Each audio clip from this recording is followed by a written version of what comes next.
بسم الله الرحمن الرحيم.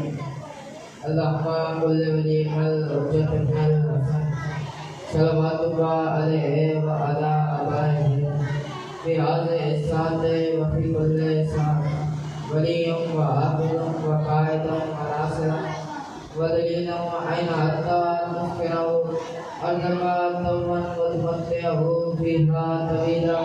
اللهم صل على محمد وعلى أعوذ بالله من الشيطان الرجيم.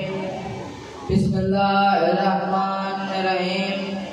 الحمد لله رب العالمين والعاقبة للمتقين وعلى تقوى اليقين والصلاة والسلام على رسوله الكريم صلى الله عليه وسلم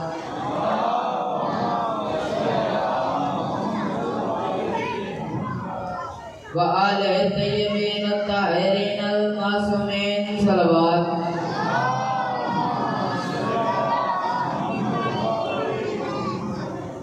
ماشاءاللہ کافی تعداد میں بیٹھے ہیں. صلوات کا پڑھنا عظیم عبادت ہے. با آواز بلند صلوات.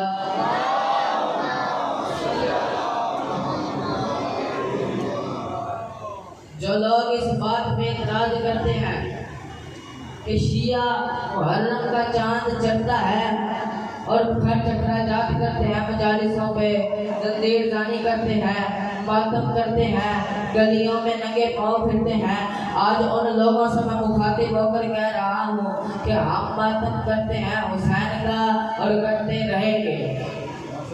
کچھ لوگ کہتے ہیں کہ اس سے حسین کو کیا ملے گا, گلیوں میں پھرنے سے حسین کو کیا ملے گا, زندیر زانی کرنے سے حسین کو کیا ملے گا, خون بہانے سے حسین کو کیا ملے گا.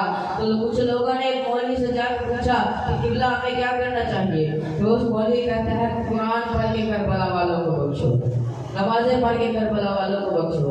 آج کل کا دور ایسا ہے کہ مسلمان اس بات کو مان بھی لیتے ہیں, لیکن آج میں اس سوال کا پہلا جواب دینے جا رہا ہوں کہ قرآن ان کو پڑھ کے بخشا جاتا ہے جو مرنے کے بعد خود نہ پڑھ سکے.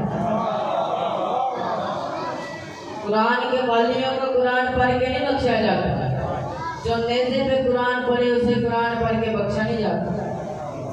اللہ نے اس کا جواب آج میں دے دیا.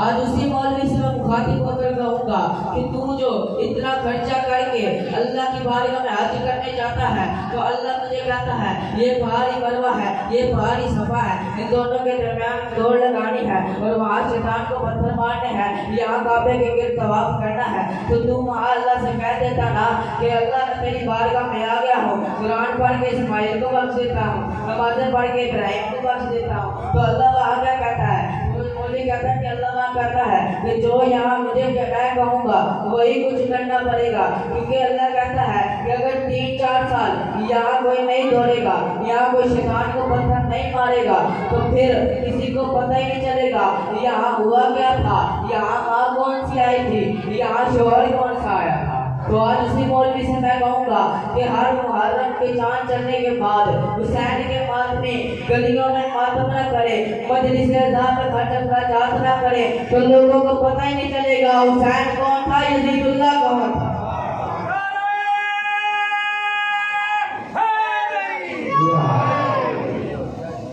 بس ہزاروں اگر حسین کے ماتمے ماتم نہ کریں تو لوگوں کو پتہ ہی نہیں چلے گا کہ میرے امام نے اپنا 18 سال کا نوجوان قربانی کر دیا.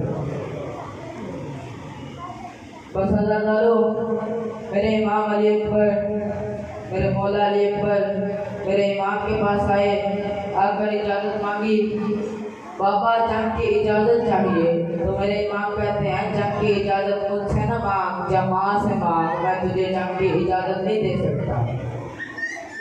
میرے مولا بی بی کے خیمے میں آئے, بی بی سے جنگ کی اجازت مانگی, میری بی بی نے جنگ کی اجازت نہیں دی. بی بی کہتی ہے میں تجھے کربلا میں جنگ کے لیے نہیں جانے دوں گی, میں تیری شہادت نہیں دیکھ سکتی. بی بی کہتی ہے میں تجھے اجازت نہیں دیتی. تو مولا کہتے ہیں کہ اچھا ماں مجھے یہ تو بتاؤ میں کس کا بیٹا ہوں. تو میری بی بی کہتی ہے وہ زینب کا بیٹا ہے.